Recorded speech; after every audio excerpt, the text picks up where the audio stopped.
ಪ್ರಯಾಗ್ರಾಜ್ನಲ್ಲಿ ನಡೀತಾ ಇರುವಂತಹ ಮಹಾ ಕುಂಭಮೇಳ ಅಲ್ಲಿ ಭಕ್ತರ ಸಂಖ್ಯೆ ಕಡಿಮೆ ಆಗ್ತಾ ಇಲ್ಲ. ಜೊತೆಗೆ ಅಲ್ಲಿಗೆ ಅಲ್ಲಿ ದರ್ಶನ ಪಡ್ಕೊಂಡು ಮಿಂದೆದ್ದಂತ ಜನರು ಉತ್ತರ ಪ್ರದೇಶದ ಅಯೋಧ್ಯೆಗೂ ಕೂಡ ಬರ್ತಿದ್ದಾರೆ. ಬಾಲರಾಮನ ನೋಡ್ಕೊಂಡು ಹೋಗ್ತಾ ಇದ್ದಾರೆ. ಹೀಗಾಗಿ ಅಯೋಧ್ಯೆಯಲ್ಲೂ ಕೂಡ ಭಕ್ತರ ಸಂಖ್ಯೆ ಹೆಚ್ಚಾಗ್ತಾ ಇದೆ. ಕುಂಭಮೇಳಕ್ಕೆ ಬಂದವರು ರಾಮ ಮಂದಿರಕ್ಕೆ ನೇರವಾಗಿ ವಿಸಿಟ್ ಕೊಡ್ತಾ ಇದ್ದಾರೆ.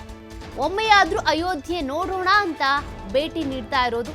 ಅಯೋಧ್ಯೆಯಲ್ಲಿ ಬಾಲರಾಮನ ಕಣ್ತುಂಬಿಕೊಳ್ತಾ ಇದ್ದಾರೆ ಭಕ್ತಾದಿಗಳು. ಕುಂಭಮೇಳಕ್ಕೆ ಬಂದಂತ ಎಲ್ಲಾ ಭಕ್ತರು ಕೂಡ ಅಯೋಧ್ಯೆಗೂ ಕೂಡ ಭೇಟಿ ಕೊಟ್ಟು ಹೋಗೋಣ ಅಂತ ಬರ್ತಾ ಇದ್ದಾರೆ. ಪ್ರಯಾಗ್ರಾಜ್ನಲ್ಲಿ ನಡೀತಾ ಇರುವಂತಹ ಕುಂಭಮೇಳಕ್ಕೆ ಅಂತ ಬಂದಂತ ಎಲ್ಲಾ ಭಕ್ತಾದಿಗಳು ಕೂಡ ಅಯೋಧ್ಯೆಗೂ ತೆರಳಿ ಬಾಲರಾಮನನ್ನ ನೋಡ್ಕೊಂಡು ಹೋಗೋದಕ್ಕೆ ಅಂತ ಬರ್ತಾ ಇದ್ದಾರೆ. ಈಗಾಗಲೇ ಬಾಲರಾಮನ ಪ್ರತಿಷ್ಠಾಪನೆ ಆಗಿ ಜನವರಿ 22ಕ್ಕೆ 1 ವರ್ಷ ಆಯಿತು.